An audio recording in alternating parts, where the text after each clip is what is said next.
Hi, boys and girls. How are you? My first grade class. It is Friday, and I've been bad with the read alouds again. I'm sorry, but I have one today. I know last week I read, I believe it was last week, right?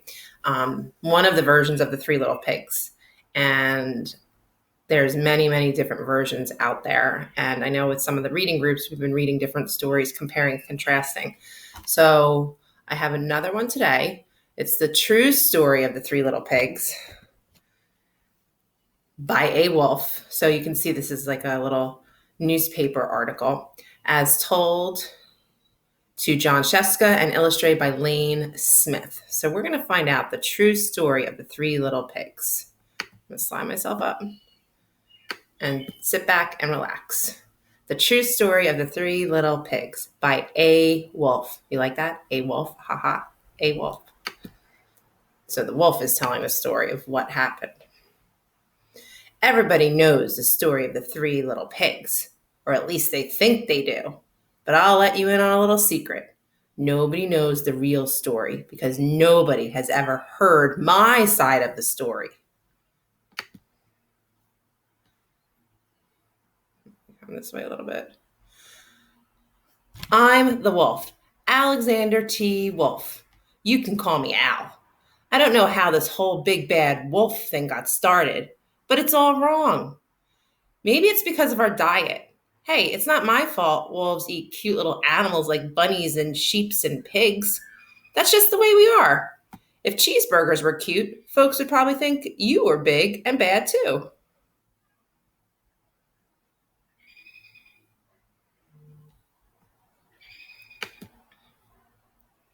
But, like I was saying, the whole big bad wolf thing is all wrong.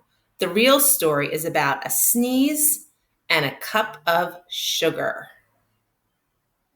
This is the real story.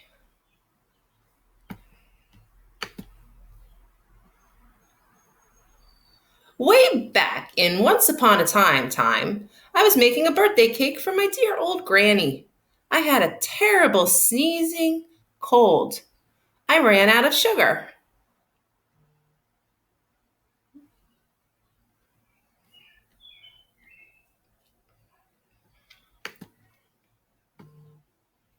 So I walked down the street to ask my neighbor for a cup of sugar.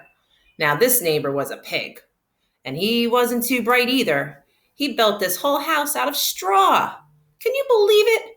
I mean, who in his right mind would build a house of straw? Come on.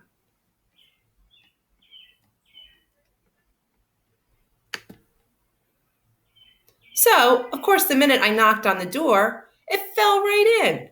I didn't want to just walk into someone else's house, so I called, little pig, are you in?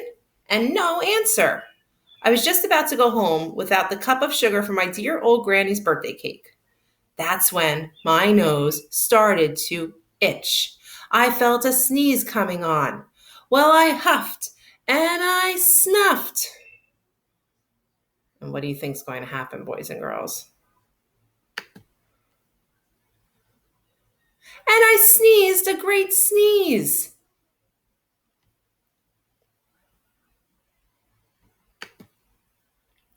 And you know what? That whole darn straw house fell down. And right in the middle of the pile of straw was the first little pig, dead as a doornail. He had been home the whole time. It seemed like a shame to leave a perfectly good ham dinner lying there in the straw, so I ate him up. Think of it as a big cheeseburger just lying there. I was feeling a little better, but I still didn't have my cup of sugar. So I went to the next neighbor's house. This neighbor was the first little pig's brother. He was a little smarter, but not much. He had built his house of sticks. I rang the bell on the stick house, and nobody answered. I called, Mr. Pig, are you in? He yelled back, Go away, wolf. You can't come in. I'm shaving the hairs on my chinny chin chin. Let's just see, there's the picture. I had just grabbed the doorknob when I felt another sneeze coming on. I huffed and I snuffed and I tried to cover my mouth, but I sneezed a great sneeze. And you're not going to believe it, but this guy's house fell down just like his brother's. When the dust cleared, there was the second little pig, dead as a doornail. Wolf's honor.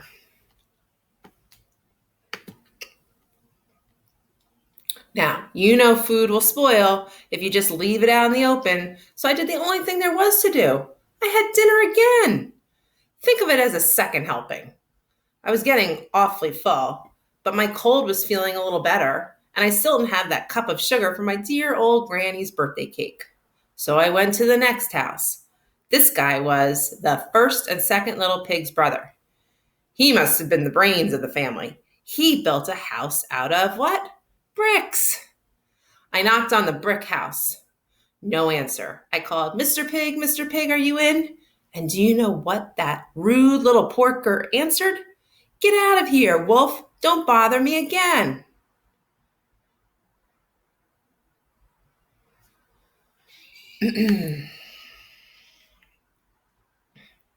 Talk about impolite. He probably had a whole sack full of sugar, and he wouldn't even give me one little cup for my dear sweet old granny's birthday cake.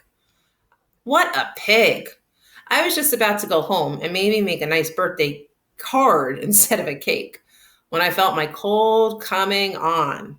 And I say it with me, and I huffed, and I snuffed, and I sneezed once again. Then the third little pig yelled, and your old granny can sit on a pin. How rude.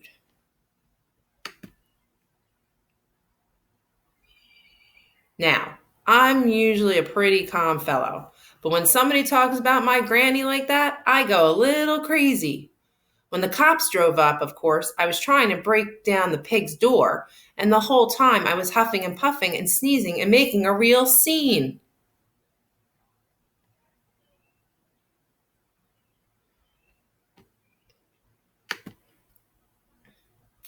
Whoopsie, sorry. The rest, as they say, is history. Here it says, Wolf, I'll huff and I'll puff. A.T. Wolf, big and bad. The news reporters found out about the two pigs I had for dinner. They figured a sick guy going to borrow a cup of sugar didn't really sound very exciting. So they jazzed up the story with all of that huff and puff and blow your house down. And they made me the big bad wolf. That's it.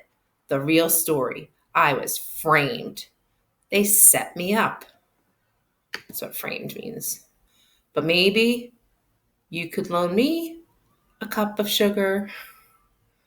So I've read this story a few times, and I think it's really cute because it just shows we don't know the real version, really, right? We have to hear both sides of a story to find out the truth. So I hope you enjoyed that, boys and girls. Have a great weekend, and I will see you on Monday. I miss you guys. Bye. See you soon.